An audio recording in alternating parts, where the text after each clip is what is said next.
Hi, welcome to Jeffrey's channel. Recently, a piece of TikTok video just got viral, so let's check it out first.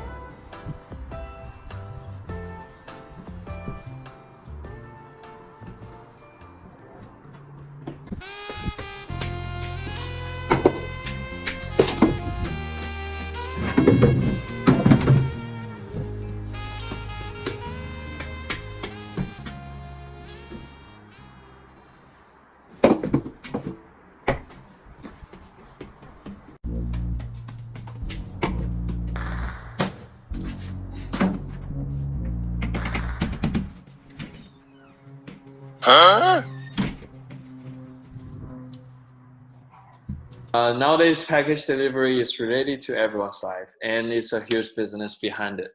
Today, it's our honor that we invite our those representatives from those main characters in our videos. They must have a lot to say about their companies and their perspectives about this industry. So, welcome, guys. Please introduce yourself and and your companies to our audience. Hi, I'm Jackson. I'm representing FedEx. So FedEx Corporation is actually the parent company of many different ones. It's comprised of individual companies, each with their respective CEO and president. The companies within FedEx Corporation are FedEx Express, Ground, Freight, Office, Logistics, and Services. And we ship packages all over the world and do it fast. I dare to say even faster than UPS. Hi everyone, I'm Maggie and I'm the representative of UPS. So the company was founded in 1907 as a private messenger and delivery service in Seattle, Washington. So we basically have three reporting segments. The first one is US domestic package. The second one is international package, and last one is supply chain and freights. And we believe that we are the world's largest package delivery company. Lydia, and I'm here to represent Amazon Prime. So we are not merely a delivery service company. We rely on UPS and FedEx to deliver our product before, but as you can see in the video, do not treat our customer well. So we decided to create our own delivery division. Coming, guys. So, well, for the video we just watched, do you guys have anything to say about that? That was great. I think that's funny. Okay. Treat our customers like God, so we do have the best delivery service. Okay, cool. Yeah. So, like, as big dominance in this field, how do you guys see your competitors? I mean, those who are sitting next to you. And it might be a little bit awkward, or you can just say what kind of advantage you have. So some people call us Panda Express. We're the only company that's allowed to ship pandas. So UPS can't deliver pandas. And our best businesses are Air Express. We ship packages globally and have the biggest fleet of planes out of any shipping company. We also invest an additional $450 million in our Memphis Center modernization project. For UPS, we have recognized for our domestic ground delivery service. And also these days we have increasing demand of e-commerce. So we established the UPS Digital Access Program designed to help e-commerce platforms. Okay, so for the Amazon, we provide the best customer delivery experience. But as the volume goes up, we are short of employee, and that's why we re-established the relationship with FedEx to deliver our product.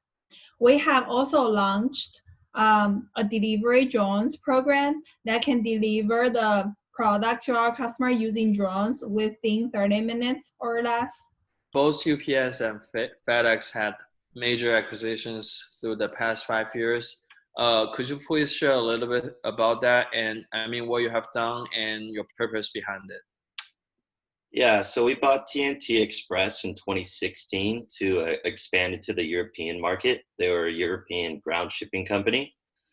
We did incur large integration expenses from 2016 to 2019, mostly because we suffered from the NotPetya cyber attack in 2016. However, we have recovered all the data that was lost from that cyber attack in that year. Differing from FedEx, our acquisition turns out to be quite rewarding in 2015, 2016, and 2017. So for example, we acquired Netline Logistic Group in 2017, and we also acquired Coyote in 2015. So this one is our biggest acquisition in the past 5 years. So we want to expand in order to generate further growth opportunity for UPS through our acquisitions. Oh, wow. We can already see that every one of you have strong strengths in the management and service. However, it must be a tough period for all kinds of business now because due to the coronavirus.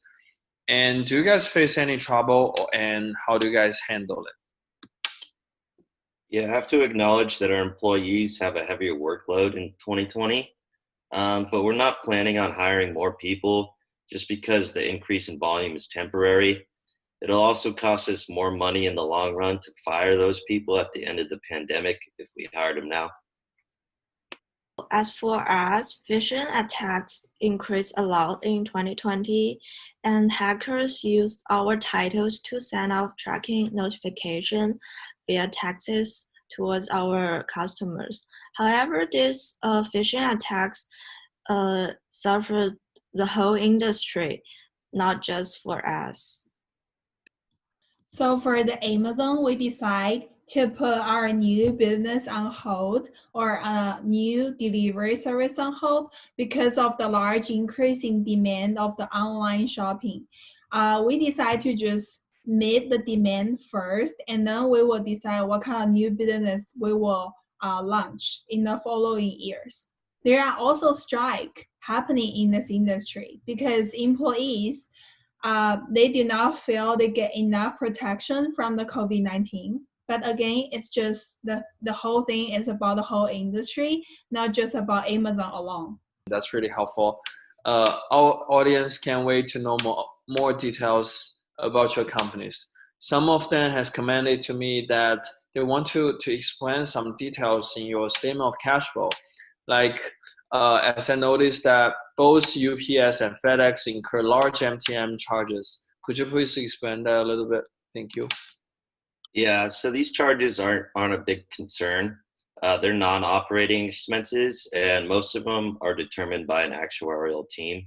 For UPS, I think it is just a normal thing in this industry. Okay. And beside that, many investors care a lot about your ability to generate profit, especially during this period. Could you please share something about your operating profit or net profit situation?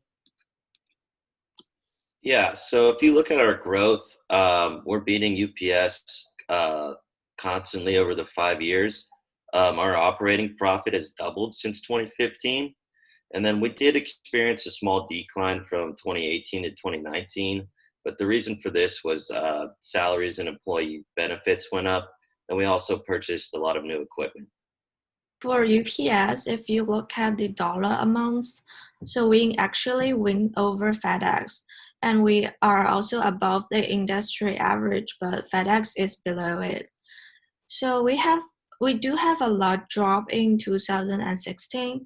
There's mainly 3 reasons behind it. The first one is the MTM charges, and the second one is increase in salary expense, and the final one is the acquisition of Coyote. Well, how about your earning per share then? We did have a lower earnings per share in 2019 because we, again, had a lower net income in that year that resulted from huge MTM charges and the other expenses I mentioned. Except for 2019, our EPS has always been higher than UPS. So that means we're more attractive to investors.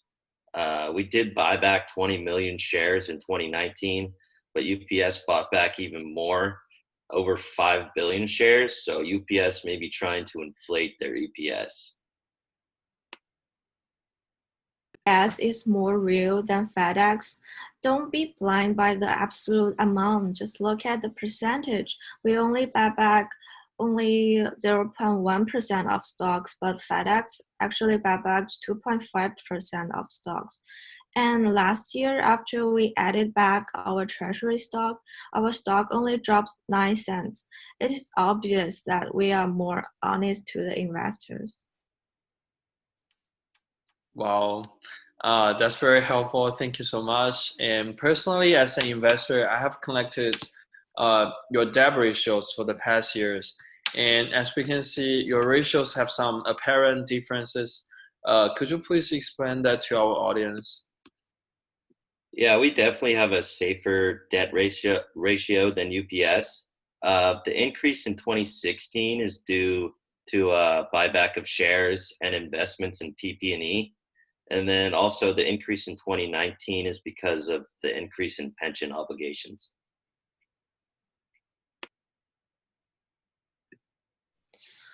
So our debt ratio is fluctuating around the industry average.